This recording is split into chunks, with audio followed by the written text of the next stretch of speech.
আসসালামু আলাইকুম, কেমন আছেন সবাই? আশা করি অনেক বেশি ভালো আছেন। আজকে ভিডিওটা খুবই ছোট, আশা করছি সম্পূর্ণ ভিডিওটি দেখবেন। অবশ্যই একটা লাইক কমেন্ট করবেন আর সাবস্ক্রাইব করে অবশ্যই আমার পাশে থাকবেন। সকালবেলা উঠেই তো বাড়ির উঠানে একটু হাঁটাহাঁটি করছিলাম আর মুরগিগুলো অনেক সুন্দর লাগছিল। তো তারপরে তো ঘরে ফিরে সকালের জন্য রান্নাটা বসিয়ে দিয়েছি আর দুজনের জন্য 2টা ডিম সিদ্ধ করে নিয়েছি। আর আফসানের আব্বু প্রতিদিন এই স্যুপগুলির ভুসি খায়, সেটা ভিজিয়ে রেখেছি। তো কালকে রাতে হচ্ছে রাফসানের আব্বু একটা মাছ আনছিল। এই মাছটার ওজন হচ্ছে 1 কেজি 900 গ্রাম। দেখতে অনেক ছোট লাগছে। তো যাই হোক, কালকে আর আমি কাটতে পারিনি যেহেতু রাত করে আনছে। তার জন্য সকালবেলা উঠেই হচ্ছে মাছটাকে একটু ভিজিয়ে রাখলাম, একটু নরম হলেই কেটে নিব।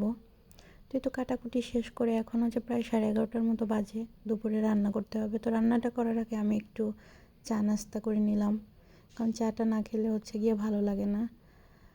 আর প্রতিদিনই তো রান্নাবান্নাটা আপনাদের সাথে শেয়ার করি, তাই আজকে রান্নাটা শেয়ার করলাম না। অফ ক্যামেরাতেই আমি রান্নাবান্না শেষ করে নিয়েছি।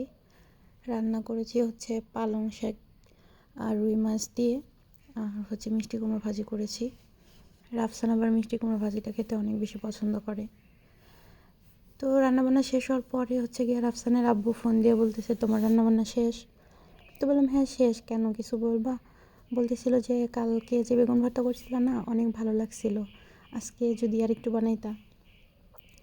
তো আমরা মেয়েরা তো বুঝিনি, যদি কেউ রান্নার প্রশংসা করে সেইটা তো রান্না করতে আমাদের আরও বেশি বেশি ভালো লাগে। তো এটা খুবই সিম্পল, রাইস কুকারে আমি হচ্ছে বেগুনটা সিদ্ধ করে নিয়েছি, তারপর কাঁচা পেঁয়াজ আর শুকনো মরিচ ভাজা আর হচ্ছে ধনিয়া পাতা দিয়ে মেখে নিলাম, তাহলেই হয়ে গেল ভর্তাটা। আসলে খেতে না অনেক বেশি মজা লাগছিল। তো যাই হোক, কয়দিন ধরে আমি কারো ভিডিও দেখতে পারতেছি না এবং আমিও না ভিডিও আপলোড দিতে পারতেছি না। তো আপনারা যারা আমার বন্ধুরা আছেন অবশ্যই আমার ভিডিওটা দেখবেন। এই সময় মতো আমি সবার ভিডিও দেখে দিব। তো এই তো ছেলেকে দুপুরে খাবার দাবার খাওয়ায় ঘুম পাড়াইছিলাম, তারপর ছেলে উঠে গেছে। বিকালবেলা এই যে মা আর ছেলের জন্য হালকা পাতলা একটু নাস্তা বানিয়ে নিয়েছি। তো রাফসান আবার না এই সস খেতে অনেক ভালোবাসে। তো যাই হোক, এখন হচ্ছে প্রায় রাত 9:30টার মতো বাজে। ছেলের জন্য একটু ম্যাগি স্যুপ রান্না করে নিলাম। ভিডিওটা এখানে শেষ করলাম। আল্লাহ হাফেজ।